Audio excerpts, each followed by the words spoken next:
Good morning and welcome to your favorite Friday morning podcast, Conversations with Buddy, brought to you by The Rec, way more than a bowling alley. Question for you, are you feeling impacted each week? Are you grateful to hear the stories and testimonies behind each person? Does the podcast challenge you to step up and step out in faith, courage, and boldness to share the important things in life, like your trials, your pain, your hope? We give you the ability to connect each week with our guest because we believe people matter, you matter. We are grateful to all the listeners who take the time each week to hear the stories of our guests. Please help us grow the show by taking a moment right now and subscribe to our podcast on Apple Podcasts and give us a review. Our purpose of this podcast is to impact the world one testimony at a time. This morning, I am truly excited and grateful to introduce you my guest and friend, Gabe Johansen. Welcome, Gabe. Hey, buddy. Thanks for having me. Dude, thanks for being here, man. I'm excited. I'm excited, man. I've been praying for this moment where you and I get a moment just to talk. Yeah. Your name, I'm not joking. I said it to you a couple weeks ago when I was inviting you to the podcast, was your name gets mentioned a lot by a lot of different people. You're impacting people in a lot of ways. So anyway, I pray about who I'm going to have on my podcast, and you're the guy that I was praying about, and I sent you a video. You said yes, so here we are. That's awesome. I'm honored to be here. Well, cool. Well, let me do just a quick intro of who you are, Gabe. You and I have known each other for maybe 10 or 15, 20 years. I don't know. Probably close to 20, yeah. Probably close to 20. We've done this several times before. Just lots of conversations. Not on the air. Yep, over coffee. But well, let me introduce you, and then we'll dive into the deep questions that I'm just dying to ask you. And like you said, you're a transparent guy, so open book, man. Fire away. All right. Number one, you are the president and CEO of the SMI family of companies, including SMI Real Estate and SMI Property Management. And I think there's a few more. You also have a finance side, and so we'll dive into that a little bit more, but there's more to that than just those two. Yep. Is that true? Yep. Okay. You're a member of the local recovery community with nearly 20 years of continuous sobriety from drugs and alcohol. Amen. Okay. The husband of Jan Johansen, owner of Live Wellness in downtown Salem, helping people achieve optimal health and healing through food and fitness. Mm-hmm. She's amazing. And my wife had recently heard from her hairdresser a little bit about what Jan's doing. Yeah. So that's pretty cool. You should have her on. Her story is great. Okay. Well, Jan, you're now invited. 4, you're a proud dad of 3 adult daughters and 2 grandchildren. Cash turned 7 on Halloween, and Cody, who's a girl, born this year on the 4th of July. Yep. 2 holiday babies. What a cool thing. And number 5, you sit on Valor Mentoring Board of Directors, providing mentoring to young men to help them lead Christ-centered lives. You're a busy guy, Gabe. That's what I know about you. And so let me just kind of preface our conversation. All right. So, hey, I know you're busy, but some questions I really want to talk about is what matters to you, and how do you not stay busy but productive? Because there's a difference there, because we can all be really busy. We hear all the time, how you doing? I'm busy. Yeah. But busy's not productive. Yeah. Would you agree on that? I agree. Yeah. Okay. Yeah. Well, let's dive in real quick. All right. Because that's going to come up in part of the story, because I'm going to talk to you about morning routine. What does your daily schedule look like? Because I heard you once before on a podcast called Leading Well, Tim Davis's, and it was really cool. So selfishly, I'm here to learn from you, Gabe, and you're going to unpack some things, but walk us through real quick who Gabe is, where were you born at, and just kind of those early years of your life, and then we're going to get to where you are present day. So walk me through that a little bit so we understand who you are. I was born in California. Don't kick me off your show for that. Okay. Won't kick you off, man. I got to Oregon in 1989, so I feel the cutoff was 1990, so okay. I'm a native now, right? Okay, yeah. I was born to my parents, Oli and Celinda. They had been previously married, and each had a son before they had me. And I came along. I was a little tyke, 4 pounds, 12 ounces, premature. Spent the first few weeks in the hospital, and back in those days, your parents didn't stick around with you. They sent my parents home, and they lived in Redding when I was born, and I had to be born in Sacramento, UC Davis. And so beginning of life was, I guess I was sort of, I was not on an incubator or anything like that. So I made it. I thrived. I was a pretty good kid growing up. My mom's son, my half brother, lived with us. And when I was 5 years old, he died in a car accident, tragically, drinking and driving. And my whole life, I think, and I actually spoke at Dick with Nell's Food for Thought and kind of shared my story about this, but my whole life has sort of in some way been defined by alcohol and drugs. And that was kind of the beginning of it for me. And so that was the impetus for my dad to really dive into drinking, had a hard time coping with that loss of my brother. And anyway, so I grew up kind of with my mom and my dad. He worked a lot. He was in the car business. And, I lived in an alcoholic home. He was not a bad guy. He didn't, beat me or anything like that. But, it was still an alcoholic home. Yeah. And I knew it was, brought to my attention often that we were a dysfunctional family. That was kind of the terminology they used back then. And, but my dad was fairly successful. He was, he worked hard and provided for us. And my mom did a good job of taking care of me. So I didn't want really for anything. I had a good overall upbringing. It just maybe wasn't the traditional father and mother home that most kids would, aspire to have or wish to have. Interestingly enough, my dad got sober when I was fairly young. So I was a teenager. I was 15 or 16 years old when he got sober. And so I guess my formative years, I was with mom. And then shortly after he got sober, I got my girlfriend pregnant. And so I ended up becoming a dad. This is why I have 3 adult daughters. Yeah. I'm fairly young to have grandkids. Yeah. But started in high school. So I got married in between my junior and senior year of high school. Okay. And of course, at that stage of life, it became time to learn how to provide for a family. Mm-hmm. And my dad wasn't one to prop me up and to, just hand me everything that I might need. So he made me earn it. But I did get the opportunity, and I was already working in his business. He owned the Nissan dealership here in town. We were over on Market Street for about 20 years. So I got thrusted into the wild world of car business. I spent a little over 2 decades doing that. And so for the next 2 decades, I spent most of my parental time with dad. I went from mom to dad, and I still hung out with mom, and she was part of my life. But being in a car dealership, for anybody who's listening that knows someone in the car business or is in the car business, you know that it is a demanding career and it takes a lot of time. So you end up spending, you work 10, 12, 14-hour days, sometimes 6 days a week. And I did that for a long time, no weekends off and that sort of thing. So dad and I got to spend a lot of time together, and he really put a lot of wisdom into me. He was not an easy guy to work for. The car business is already hard enough. Working in a family business is even harder. And our store did okay, but it was not, it was not a thriving enterprise. It really took a lot of effort just to kind of keep things going in that store. So I learned a lot about business and survival, and I'm really grateful for the years that I had. In retrospect, I wish I hadn't had to go 20 years. I wish I could have done it in maybe 5 or 10, but that's okay. God had a plan, and for me, it was on my heart to be not in the car business. I wanted to do something else, and so my dad he started to show some signs of. He had kind of an illness that he got in, I think, around 2009, right around the crash. He started to have some health problems, and he decided he wanted to sell the store.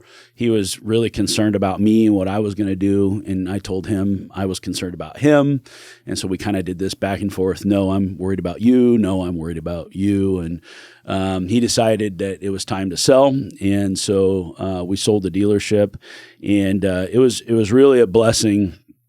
for me, it gave me the opportunity to get out and do something else. I had some other offers in the car business, in that world. And I have a great deal of respect for my car dealer friends and the people that are in the car business. It's a very difficult way to earn a living. It really, for me anyway, it was a lot of fun at times, but it was a really difficult way to earn a living. And anyway, so I had built a relationship with a guy named Brian Miles. Brian owned at the time Shelter Management Inc., which is SMI. We now call ourselves SMI. And he had started SMI Commercial Real Estate, which today is SMI Real Estate. Mm-hmm. And we were actually in a Bible study together. And we can go back to this later and talk about, drugs and alcohol and all that. But the way I met Brian was through recovery. And so I was part of a group that, we were helping each other stay sober, and we decided to start a Bible study, and Brian wanted to join that Bible study. And so I got to know Brian. And one day sitting in Bible study, Brian looked over at me and he says, "What are you going to do when you guys sell the dealership?" And I said, "Well, I don't know. Maybe I'll come help you sell apartments," just kind of joking. Yeah. And he called me the next day and he said, "I want to take you to lunch." And so we went out to Venti's on South Commercial, and we sat there. I remember it like it happened yesterday. And he sat me down, and basically I couldn't understand all the things he was saying, but the basic gist over the years I've kind of pieced together that conversation again is he was offering me a chance to be his exit partner and to come into the brokerage, and he would teach me how to broker real estate. And he had kind of, I guess, one caveat. There was one rule. He wasn't going to bring me in and teach me unless I would be an investor. And so he started talking a little bit about what that meant. And my response to it was, can we skip the brokerage part and go straight into investing? Yeah. He said, no, you got to get in and, get your feet wet, learn what a deal is, learn how to find a deal and win a deal and how to value a property. This is back in 2009? This is happening in like 2011. Okay. You met him in 2009, 2010, 2011? Yeah, I met Brian earlier on. I met him probably I got sober in 2004. I met him around that time. So it was probably 2004, 2005 that I met him. So this is a good 5, 6, 7 years later. Interesting. It takes time to make those changes. It wasn't just like we met one day and here it goes. And we really didn't have a super close relationship. I just knew him. He actually was the one who brought the Celebrate Recovery program to Salem. Him and his wife Kathy, who also owned SMI with him, they were They were at Bethany Baptist out on South Commercial, and they brought Celebrate Recovery. And so I got introduced to Brian and Kathy through a friend, Brent Culver, who owns State Farm, the Brent Culver State Farm on Liberty Street here in Salem. His wife, Kelly, is actually the director of marketing for SMI. So the way this all comes together is very interesting because my path into drugs and alcohol, my path out, led me into a world I wouldn't have normally been introduced to, and it led me to people in my life. And I guess when everybody goes and looks at their life in reverse, and you look at that timeline and who you met and what happened, all those doors were open. God opened those doors as I made the decision to turn my will and my life over to His care and to surrender my drug and my alcohol addiction to Him and to ask Him to guide me and to show me the way. I started meeting people, and it wasn't just about getting sober, is what I found out. It was about enriching my life, both spiritually, emotionally, materially. It was fully faceted. It wasn't just let's get Gabe sober. It was something totally different. Yeah.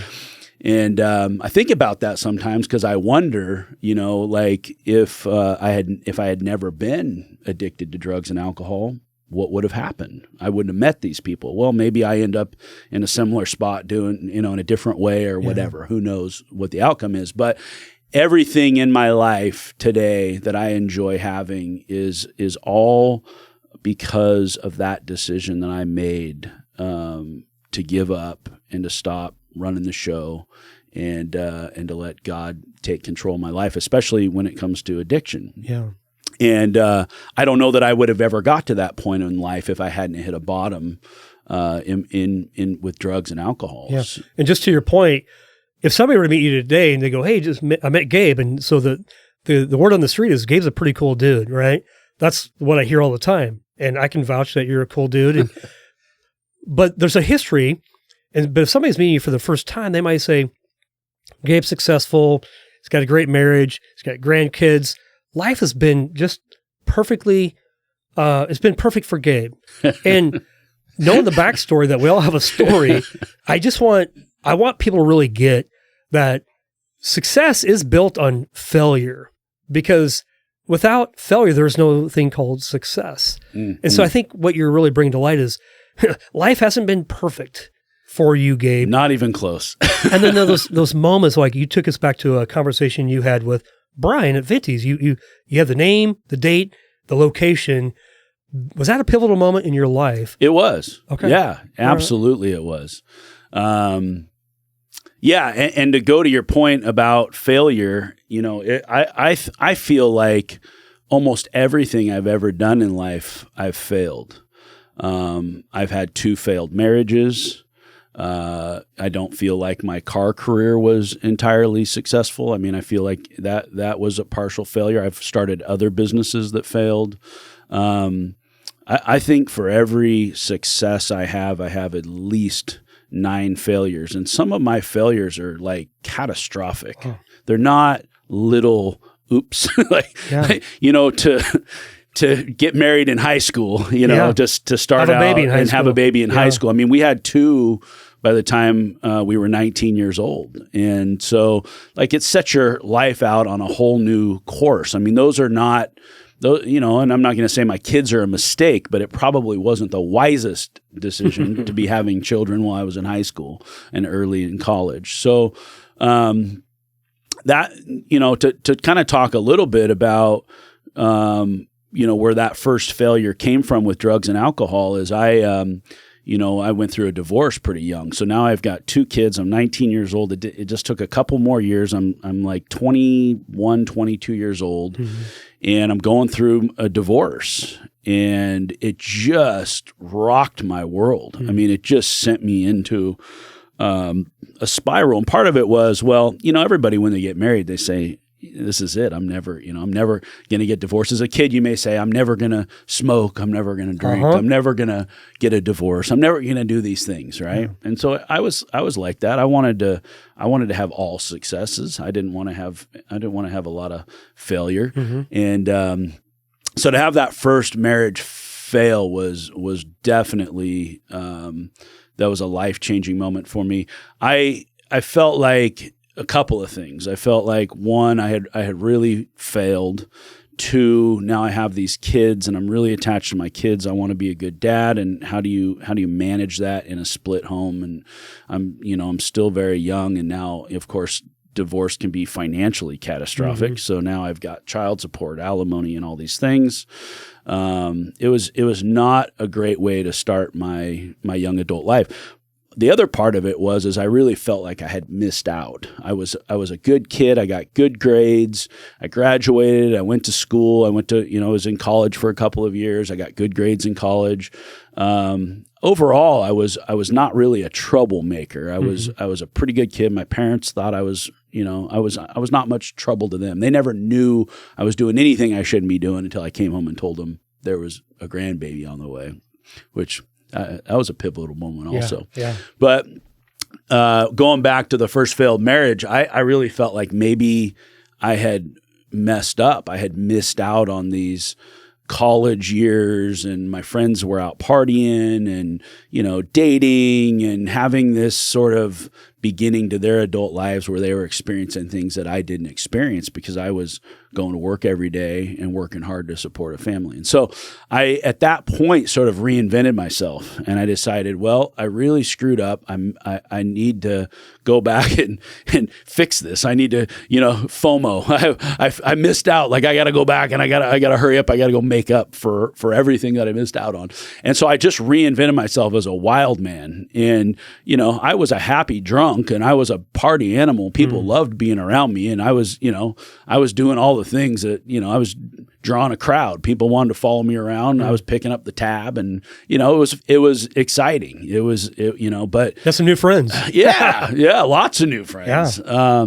But I decided it was time to be a wild man, and I think that's just how I coped with life. I didn't know how to cope with that loss at a young age, and I decided alcohol was the way to do it. And alcohol opened a whole new world to me, not a good one, but it opened up a whole new world. And car business, it sort of attracts an addictive personality type, sales and retail and that sort of thing. So I was already surrounded by partying types and that sort of thing. So it all just sort of fit together. Yeah. But it didn't take long, a few years of that, and then I got introduced to drugs, and from cocaine to meth to pills to whatever else you want to take.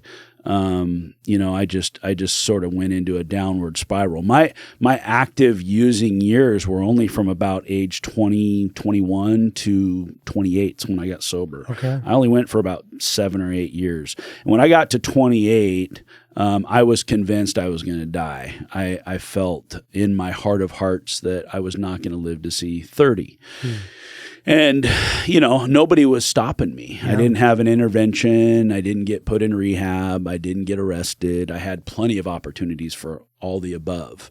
And somehow I was able to talk my way out of, every situation. Real quick, were you a believer at this time? I know you came. Yeah, I was raised as a believer. My family, my dad's family moved over from Norway in the late 40s, and they were Lutheran in Norway. When they got to Utah, they got converted to be Mormon. Okay. And so when my mom and dad met, my mom had kind of gone to church with friends and things when she was in high school, but she really hadn't quite picked, decided for herself what her faith was. And so when I was born, I was actually baptized in the Mormon church when I was a baby. But when I was about 3 years old, my mom became a Christian, and it took a little while to get my dad on board down the road. But he ended up getting saved and getting sober, and he died a few years ago. But he had about 28 years of sobriety, no kidding. And he was a tremendously faithful man and a true man of God. So his story, very much like mine, is he started off life as the party animal, married a couple times, kids, the whole thing, and just sort of crashed and burned. It took him a little longer before he got sober, but yeah, I mean, when you've got the gift of gab, it can be dangerous. I've always said that I feel like that if you look at the statistics, which is kind of scary to look at for alcoholism, like 6% of alcoholics die sober. That's just alcohol. Okay. It's very, very low success rate. It's really sad. And you start to mix drugs in there, that number drops precipitously. And you had both. Both. Yeah. And here you are. And so that is, I believe, why I'm still on this planet. I think God had a purpose for keeping me here to tell this story, is that there is hope. There is hope. And for those that are listening who are struggling with addiction or have a family member who are struggling with addiction, God can do anything. And for me, I just had to get out of the way. But having the gift of gab and being a functional alcoholic, somebody who, people who just somehow seem to get away with it. Every time you see them, they've got a drink in their hand, but they're happy-go-lucky. Nobody's, they don't have family telling them to stop. They don't have a judge telling them to stop. They're just able to sort of just do it. That's what we call a functional alcoholic or a functional addict. And the numbers of those folks, which I believe I was a functional, I am wearing a suit, driving a nice car, running a business, showing up, suiting up, not late for work, not missing days, producing, it all looks good on the providing outside. for my family. Everybody likes Gabe. Everybody's happy. It wasn't hurting anybody else all that much. Maybe my second wife really took the brunt of it because she met me in the middle of my addiction, but not a lot of people were rooting for me to get sober or even trying to force me into getting sober, right? And so that is scary when you're on the addict side of that and you realize you're getting away with it and nobody's stopping you. For me, what happened was I got so scared. And what I say is I got more scared of dying than I was of living because that's what drugs and alcohol are. You're just running. You're just running from life. It's too much. Can't handle it. You're just, you had a bad day at work. Need a glass of wine, need a beer, you want to go out with friends, you're meeting some people you don't normally hang out with, you're a little nervous, some social lubricant to kind of help, ease the tension in the room or whatever. Alcohol is really used in our culture in many ways. I mean, everything is an excuse to drink. Every holiday, for me, it didn't matter if the sun came out or it didn't come out. Yeah. I only drank on days that ended in Y. That's what I said. and my dad would always say one is not enough and two is too many. And I would say, no, one is not enough and 1,000 is not enough. Like I literally have this thing where if I drink, I don't stop until I'm blacked out laying in a ditch somewhere. Like Seriously? It just from the very first time I ever drank, I drank all the way to alcohol poisoning. I mean, I drank to oblivion. So in Alcoholics Anonymous, there's a saying they talk about how every alcoholic's fantasy is to drink like a normal person.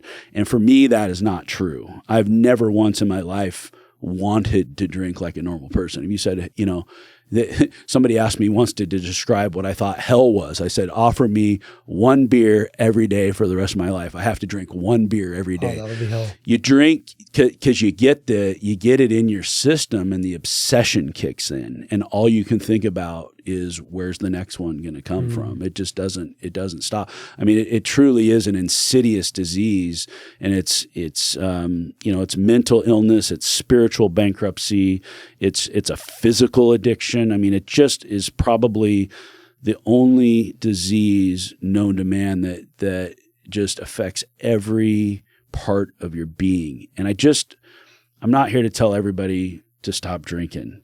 But I just don't see what alcohol does for anybody that's positive. Yeah. So, right there. You nailed it.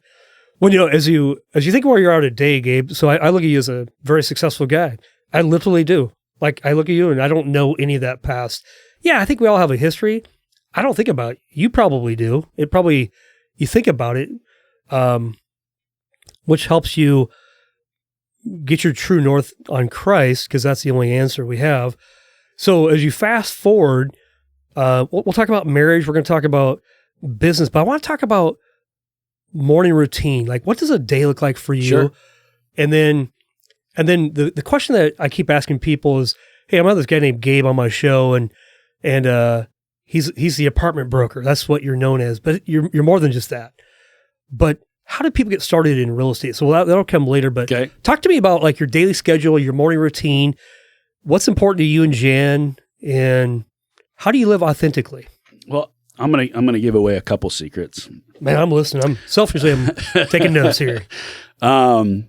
One is that I'm probably not nearly as busy as most people think I am. I think when you look at what we do, we've got multiple things going. My wife owns a business. I have multiple businesses. SMI is now a brokerage management company. We have a capital team. We're doing commercial lending. We also have a syndication arm, so we're out buying properties with our investors. Our team and our employees and broker, as of January 1, we're going to expand into the Portland market. And we're in the process of acquiring and merging with another outfit out of Portland. We'll have over 200 people on our team, so employees and brokers. So SMI is a lot more than me. It's way bigger than I am. And we have very good people. And every business is built around people, and specifically somebody at the head of each business that is a director of some sorts that's leading that company. So for me, I try to keep myself as a big picture guy. I'm trying to not get in the weeds too much. So I tend to direct traffic. I call myself air traffic control. There's a lot of moving parts. There's a lot of things going on, and every day is super busy. But I love what I do, and I'm super passionate about it, and it's just so much fun that I don't really feel like I'm working. I think that if it felt like work, I would never been able to conjure up enough energy to do it, but it just feels like I'm having fun. Yeah. And have you ever read the book Born to Run? Never It's have. funny. It's funny. I come on podcasts and I always talk about books I read. And the funny thing is I don't really read books, but the books I read tend to impact me. This Born to Run book is so much fun to read. And it's a story about a guy who he tracks this like ancient Mexican tribe. And these guys are out in the desert and they wear loincloths and they like run through the desert 60 miles a day barefoot. And there's a part of that book where I hate to run. By the way, okay, good. It's just not. It's not my favorite thing in the world to do. When I run, if you took a picture of me running, it would probably look like I'm dying. It's not David. It's not going to look like David Goggins or something like that. It's gonna look like torture. Like somebody's tortured me. Like I'm sure the look on my face is not good.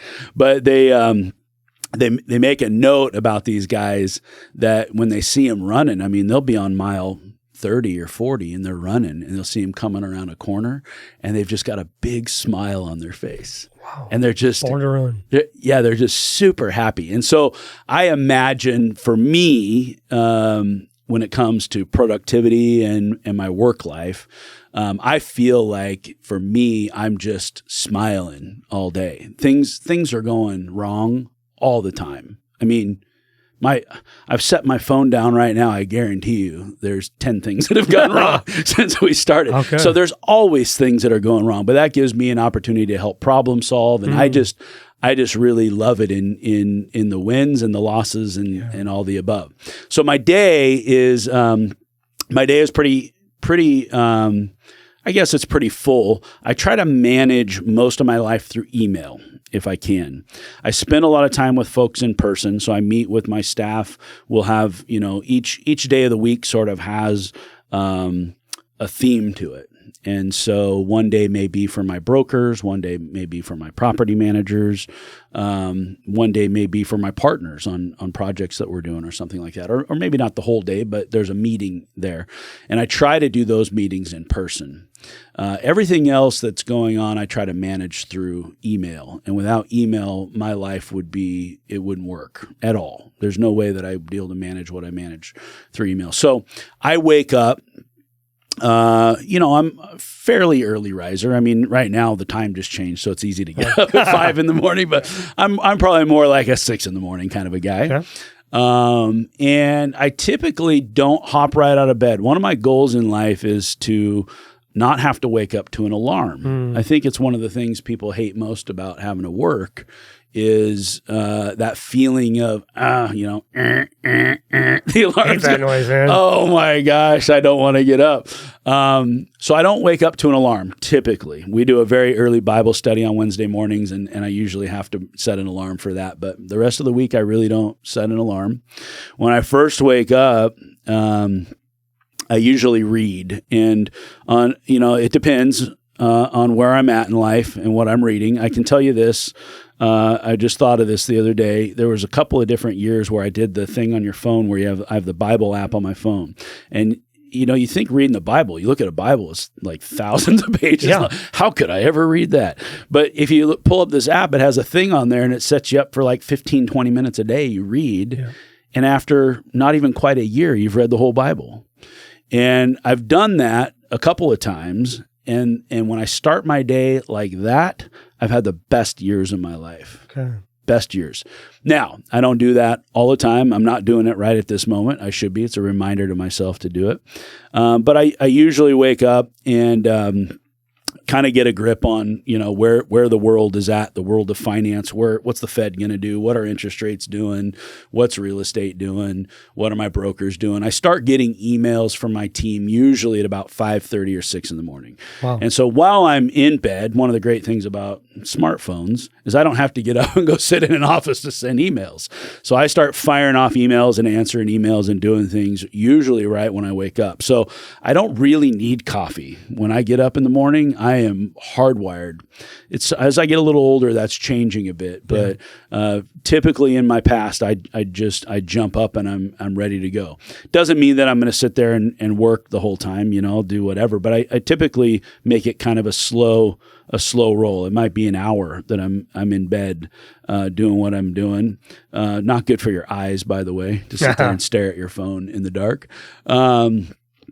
From there, I get ready and a couple days a week I work out with a trainer.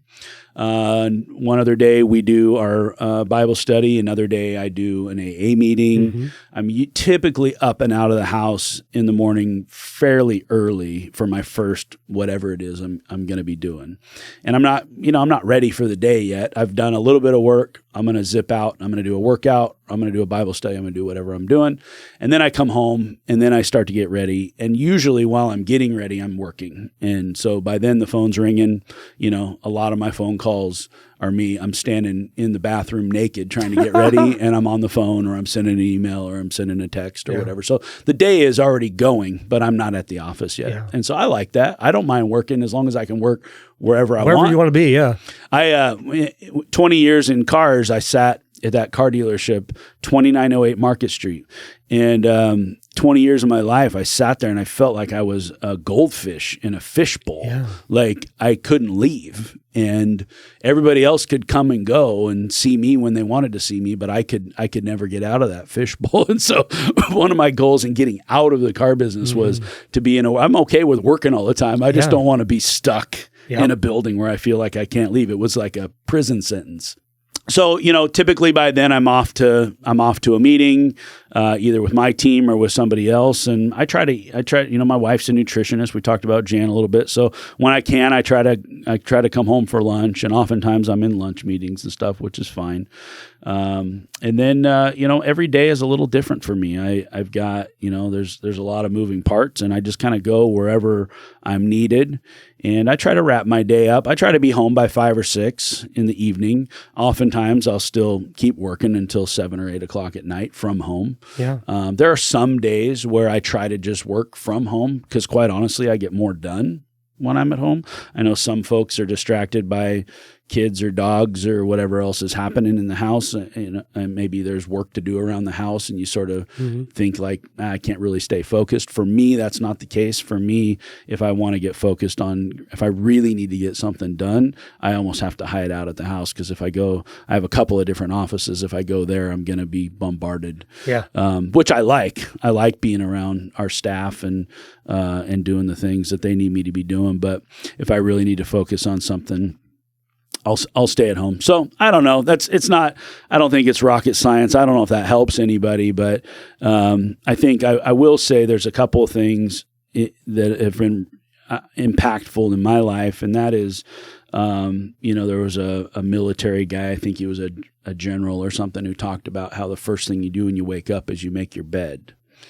And it sounds silly, but I think his point was you want to start out the day accomplishing something. You want to start with a win, and sometimes life can be so hard and there's so many irons in the fire and so many things you got to do, that to start your day with, I made my bed, sounds dumb, but it's a win. I mean, you started with a win. You did something. You checked something off the box. And for me, it's super important the second I get out of bed, make the bed. I mean, I don't even go to the bathroom first. I mean, I get up and I make my bed, and that sets the tone for my day, that, I'm going to get things done. And that's the first thing I get done. I check that off. That's a great book. Yeah, I've read the book Make Your Bed, and so my wife and I make our it's bed. a book. See, I don't even know if I read that book. Yeah, it's a great book. In fact, for your team members, it may be Make one of Your the best. Bed. Is that what it's called? It's one of the best books you can probably give out. But yeah, so as we dive into, and I appreciate you telling us kind of like your morning routine. It's important, for years, I probably spent where I didn't have a morning routine, just kind of like whatever I felt like. But really, when you actually consistently have a routine, it's consistent. And that's the key word, is consistency. Yeah. Is I've heard from many people who coach me, is the key is consistency in whatever you do in life. And if you can remove the thought and just know what you need to do and get up and perform those, you get more done and it takes less energy. Mm-hmm. It doesn't mean you want to become a robot, but it does help. Hey, get up. Yeah. Make your bed. Have a routine. Yeah. There you go. Yeah. The question that people want to know, Gabe, is, and me too, to be a successful apartment owner or be a part of that community, what's the first step? Sure. Like, that's always like, okay, if you have $1 billion, that's fine, Gabe. I know how to do that. I don't have $1 billion or even maybe even $1 million, but how do I get started with a little bit of money? And what's a goal? What's a good plan? Yeah, that's a great question. How do you get started? I have to tell you that I've been doing this now for a little while. Real estate's been, what are we in 2023? So it's been almost 12 years that I've been in this world. I don't think money has a lot to do with it. I think there are people with money that don't get into real estate or don't have good instincts when it comes to investing. I think it takes imagination, and I think it takes guts.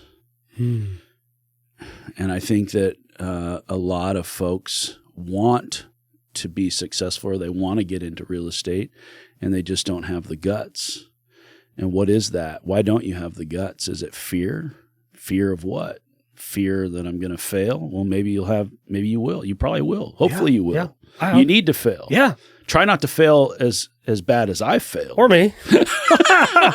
Or me. Yeah, we've got some stories. That it's painful. It's painful to fail. I don't know. I think I'll say that over the last decade or so, I've coached a lot of folks and a lot of clients who wanted to get in, and they will ask that question, is how do I get into my first deal? And everybody sort of thinks, well, you got to have money to make money, and I don't know what a deal is, and how do I get financing, and so on and so forth. And I get it. I mean, it isn't necessarily easy. I do real estate as an art form. It's not science for me. Yeah. It's art and creativity. It's creativity. It's looking at a deal from multiple angles and not just the same angle everybody's looking at. Everybody's looking at, I got to find the lowest price. I got to find the best bank. I got to get the lowest rate. I got to do whatever, right? And that's, to me, sure, you can do that. It's boring, and your chances of success are probably slim. Yeah. You're just out doing what everybody else is doing. So I try to do, I run opposite the pack. I'm a contrarian. And I believe that there are other ways to buy real estate. I believe that through creative financing structures, seller carries. I think if you really did want to do it, you do a little bit of research. It's wonderful what's happening in the world today. There's a generation of people coming up that are in their teens and early 20s who are exposed to podcast shows like this and YouTube videos and things where the wealth of all of this knowledge is at your fingertips. It's there. Like, you don't have to go to Harvard to learn this. You can learn. In fact, that might ruin you. You probably would, because you become a scientist, not an artist. Quite possibly. Yeah. I think if you want to be a successful investor in any asset type, including real estate, you really have to look in the mirror and ask yourself, who am I and what can I handle? Because this is not. It's not easy. It's not for the faint of heart. And for some of us, it's just a lot of fun. And I joke around with one of my partners. We say we have a screw loose, And to some folks, if they would hear what we're going through and the problems we're trying to solve, it would just crush them emotionally. Yeah. They would just give up and crawl in a hole and say, "That's it, I'm done." And we just almost thrive on it. It's like, oh my gosh, we've got this big problem. Let's figure out a way to solve it. So, I think for me, just to give you, and I've talked about this before, if anyone's ever heard me talk, it took me about 3 years. So going back to Brian, he sat me down. He said, "Okay, I'm going to teach you how to do real estate," and we spent 3 years together. And I started brokering deals, and then I really wanted to buy something. And so I was out looking for stuff. "Hey, Brian, what do you think of this one? What about that one?" And he was super conservative, definitely was not going to put us into a deal that was going to lose. It had to be a going to win for sure type of a situation. And so we found this duplex down in Albany, and it was a former meth lab. Very, very fitting for my story. And they had certified it to be inhabitable again. And somebody had let it, just go to pot, and it roof was caving in on it. Nobody was living in it. It was needed a lot of work. But we found this thing. This is 8 years ago or something. It took me three years to find the deal. And actually, I think Brian found the deal. So it didn't happen overnight. So you're saying one day you made a decision? So literally, imagine I'm brokering deals. I'm learning about how to value a deal. I'm helping people close on apartment transactions. I'm doing fairly sizable transactions, and I still haven't bought a single piece of real estate. And I'm trying to figure out, how am I going to get my name? And I'm working, I'm 9 to 5 every day, 5 days a week, working in real estate, looking for a deal. It still took me 3 years before I found a deal. I wanted Brian to be my partner because I didn't have the guts to go buy a deal. The fortitude. By myself. Yeah. I felt like, okay, well, I don't have the guts to do it, but if I go with somebody who I trust, maybe we can get a deal done. Well, to this day, every piece of real estate I own is with partners. I don't own a single piece of real estate by myself. So maybe I don't even have the guts, right? But that's how I solved it. As I said, well, there are things I don't know about real estate. I'm going to go find somebody who knows some things that I don't know, and I'm going to have them help me. So maybe that person has more experience or more money or whatever the case may be. And so all of my partners to this day, I've had some bad partnerships and we've lost a lot of money with bad partners. But my favorite thing about real estate is partners. And the most dangerous part of real estate is partners. Got it. And so a lot of folks who are super risk averse will not take a partner, and that's okay. But you're going to have to be comfortable moving at a much slower speed. You're going to have to find your way to wiggle into that rental house or buy that duplex and just slowly start to grow your portfolio. It depends on what you're really trying to accomplish. Some folks don't want partners, and there's nothing wrong with that. What I want to do requires partners because I want to own as many doors as I can get my name on. And I can't do it without help. I can't do it without people that have experience and time and money. And those partnerships have taught me the things that now I make a good partner because I've learned those things from Quick question for you.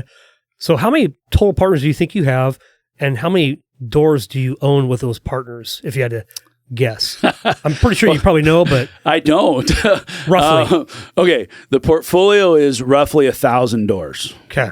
It's not all SMI managed. A lot of it, as a matter of fact, probably 80% of it is not. We use other management companies outside of just because they're outside of the SMI management zone, essentially. So we're buying in Vancouver and Astoria and Seaside and Portland and Roseburg and places where SMI isn't yet. Gotcha. So basically Oregon, a little bit of Washington. Washington right now. We're looking across the nation at other ways to get into deals in other states. But partnership-wise, I have a few main partnerships that I buy within, and then I have a few other partnerships as well. I would say total, let's call it 5 different partnerships, total people. Some of those are syndications.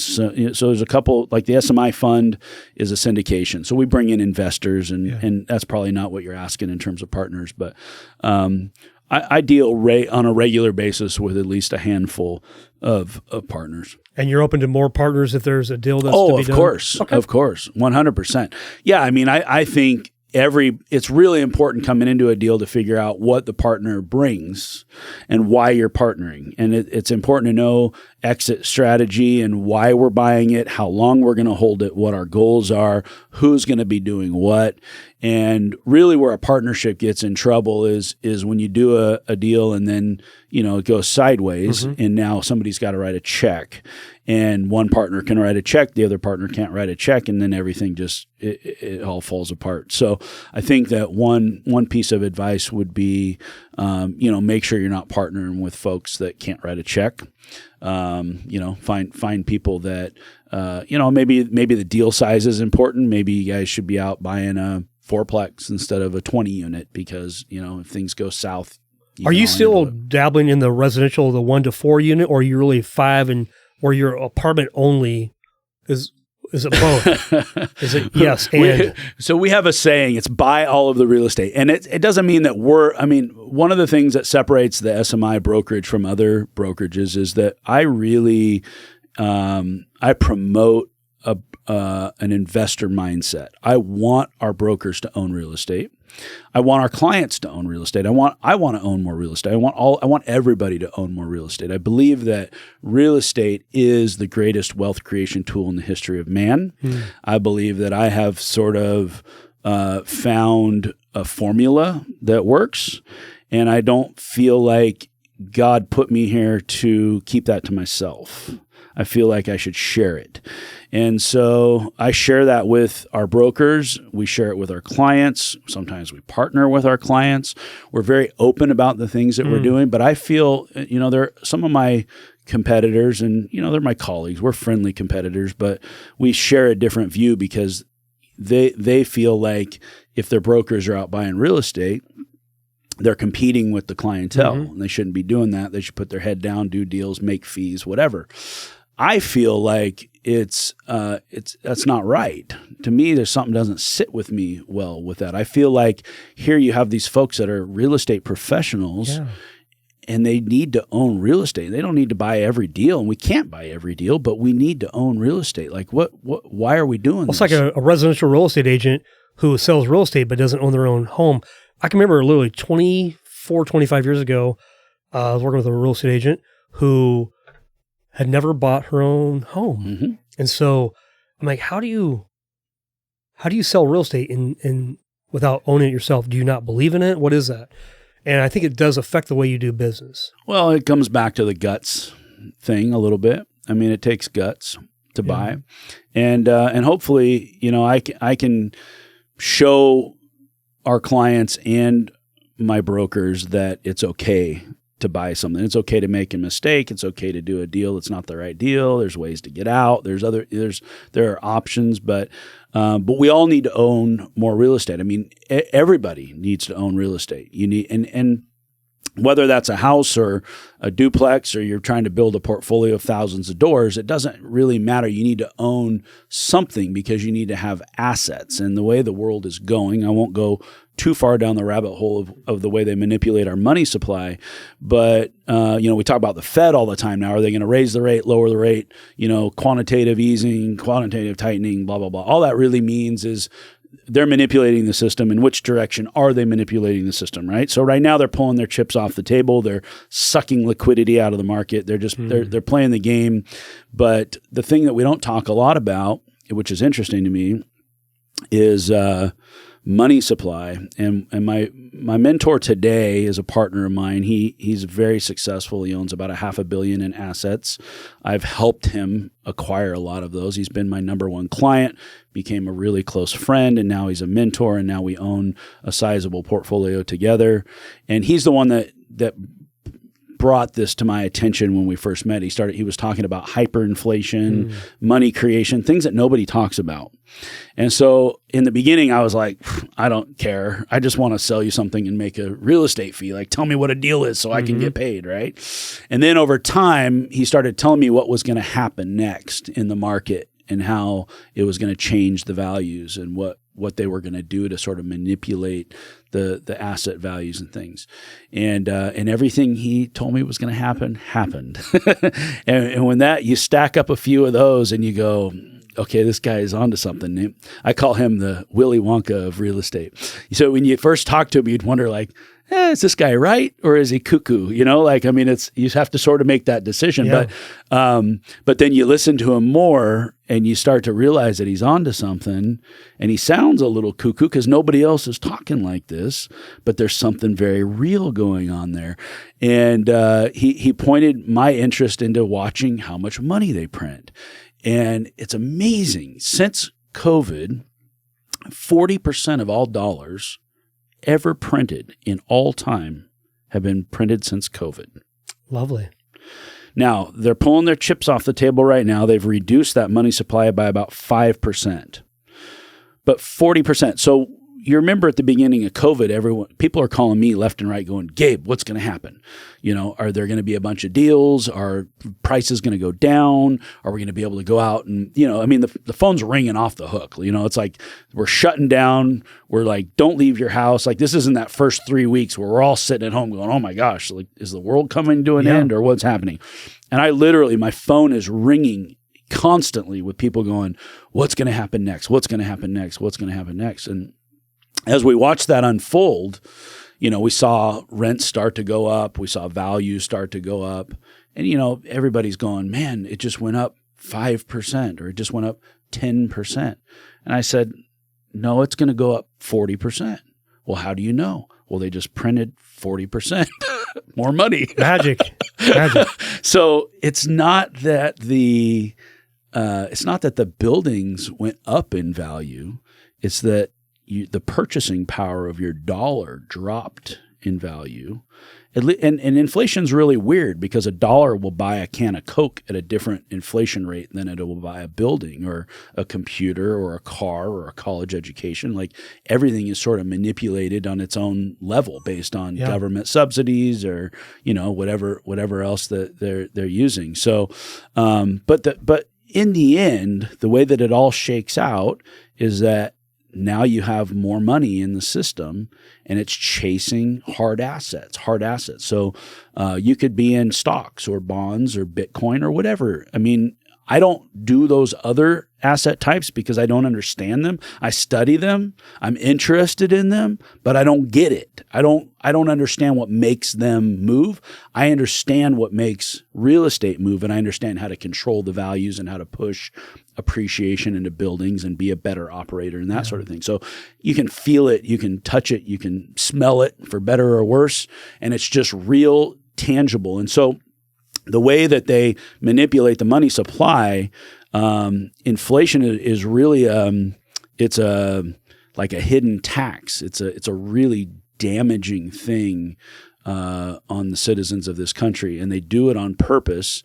And I don't exactly know why, other than there are some folks at the top, I'm sure, that get, you know, really rich off of this. But if you watch money supply and you go, okay, where is this headed? Well, the government keeps spending more money. Mm-hmm. We keep going into bigger and bigger deficits.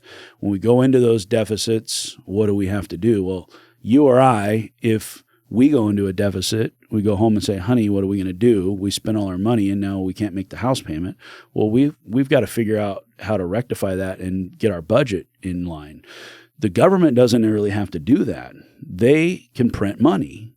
And so they'll continue to spend, and, you know, we won't get political, but we'll get ourselves into some wars that we might not need to be in the middle of, and we'll spend a lot of money on those, and then we get ourselves into this deficit spending, and then we have to print the money in order to pay those bills. Well, the more money you print, when there isn't a product or a service that's on the other side of that dollar that you printed, you get inflation because you're imbalanced. You don't have, there's too much money and there's not enough goods or services on the other side of it. So you get out of whack. This is not a problem that's going to fix itself, and it's not a problem that they're going to be able to fix. So this is going to be ongoing. Yeah. And what you're going to find is that it isn't, people go, oh my gosh, it's unaffordable. I can't afford a home. I can't afford 8% or whatever. And that's all I mean, I understand it is not easy and it is not affordable. But we're coming into a world where, they've kind of led us on with this lower class, middle class, upper class income levels and all these things. And everybody's out chasing the better education or chasing the better job. They're working to make money, and their money really isn't working for them. There is no assets. And so the poor don't have assets. The middle class, they really don't have assets either, but they have the ability, they have credit to be able to go out and borrow money to look like they're rich, but they don't have assets. So the lower and middle classes, what's missing is the asset. They don't have the asset. Commercial real estate, income producing real estate, whether it's residential, retail, industrial, office, whatever it is, this is the currency of the wealthy. That's what real estate is. Real estate, if you start to look at that as money, you realize, okay, maybe I should spend a little less time over here chasing these dollars, these taxable dollars that I'm earning. I'm working my tail off to make this money so that they can pull the tax out before I even see my paycheck. And I should start to work a little more on building my asset column. Robert Kiyosaki, Rich Dad, Poor Dad. I'm just like stack the asset column, right? You got to have assets. We're moving into a world where that's becoming harder and harder to get those assets, but that's what you got to do. We're going to be on one side of the fence. It's either you have assets or you don't have assets. It's imperative. We buy real estate with urgency, and I tell my clients to buy real estate with urgency because it is imperative to have those assets. Now, you say, well, how do I get in? Well, one way to get in if you don't have partners and you just want to do it yourself is you go get the highest leverage that you possibly can. Borrow as much money as you can. Cash out if you've got a family member who's going to leave you an inheritance, cash it out now. Find a way. That's all I can say. I can't tell you how to do it, but find a way to get into a deal. Borrow the money, beg for the money, do whatever you have to do if it is going to take some money, but get a deal where you can put as little money down as possible so that you can get yourself into the biggest deal you can do with as little money out of pocket as you possibly can. And that's leverage. You're leveraging now debt. You're going to lock in your debt at today's value of the dollar, and then the dollar is going to go down in value. So you'll be paying that loan back on tomorrow's value, not where you locked in today, right? And so if you borrowed $1 million today, by the time you pay that loan back in 20 or 30 years, $1 million isn't $1 million anymore. Right? $1 million in 30 years is probably nothing. It's like less than what we consider to be $100,000 is today, right? So they're coming out with some new loan programs. I'm sure you know a lot more about them than I do, but now they've opened the door to conventional financing for 1 to 4 unit smallplex, 5% down. It used to be, you were 5, 10, 15, 25 or whatever to get into those deals. Now you can buy up to a 4plex with 5% down. I've been telling probably thousands of people for the last 10 years to go do an owner-occupied duplex, triplex, fourplex. Maybe you live there for a year. Maybe your kid lives there. Whatever you got to do to get in there and get that loan and have that asset, you can rinse and repeat that. And I believe you can have 10 of those loans. So you could go out over the next 10 years and have 40 units in your portfolio, 5% down each time, a fourplex. Now, I believe these smallplex prices are going to go up dramatically because of this program. So think about it now. That's just going into effect right now in November. So think about getting into some of those deals. A fourplex today sells for, anywhere from $600,000 to $1 million, let's say. So on the high end, you're looking for a $50,000 down payment. On the low end, you're looking for maybe 30 or 40. So pretty cool. So 30 to 50,000 to get your name, and 30 to 50,000 is a lot of money. I get that, but it's an easier problem to solve to go figure out where you're going to get 30 to 50 than it is to go figure out where you can get 500. Right. And the way I do this, when I said I do real estate as an art form, I don't look for the money first to go do the deal. I look for the deal first. And once You find the money. once the deal is there, and I know it's a deal, the money just shows up.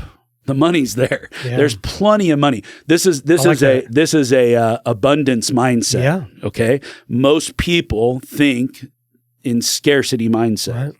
There's not enough deals. There's not enough buildings. There's not enough money. There's not enough partners. There's not enough whatever. Not enough. I don't have, there's just not enough. When you start to look at it like there's plenty, the world is awash in money. There is money everywhere looking for yield. There are partners, there's lenders, there's investors. There's so many different ways to raise that capital. Kind of reminds me of the story of the talents. If you go to Scripture and you read about the talents, one guy had 5, one had 2, and one had 1. And really, the calling is that we go and invest that money into something. Burying it in your backyard is not the wisest thing. In fact, it's maybe a foolish thing to do. So, well, hey, brother, I think we're going to do this again because I think we could do a part 2 in about 6 months. So I'm going to get you on the calendar for 6 months out. I want to, maybe you're at $1,500, maybe it's 2,000. I don't know what your goals are, but that's just part of the journey. And I just want to say thanks for being on the show, being open, being transparent, letting people see into Gabe's life, realizing that you've had failure like we all have. Don't be afraid of failure. Embrace it.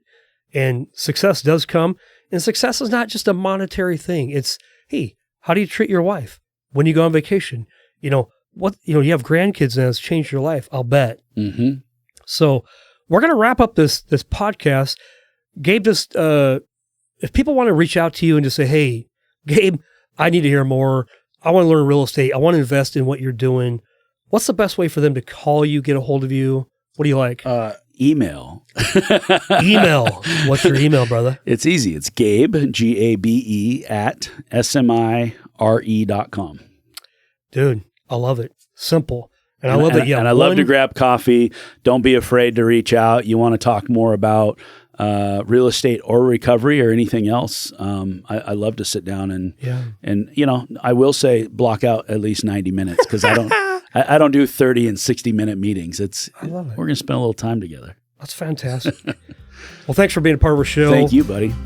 Thank you for the time each week to be encouraged, challenged, and loved. Remember what Jesus said, I am the way, the truth, and the life. No man comes to the Father except through me. My hope and prayer is that you believe the words of Jesus. We'll see you next week.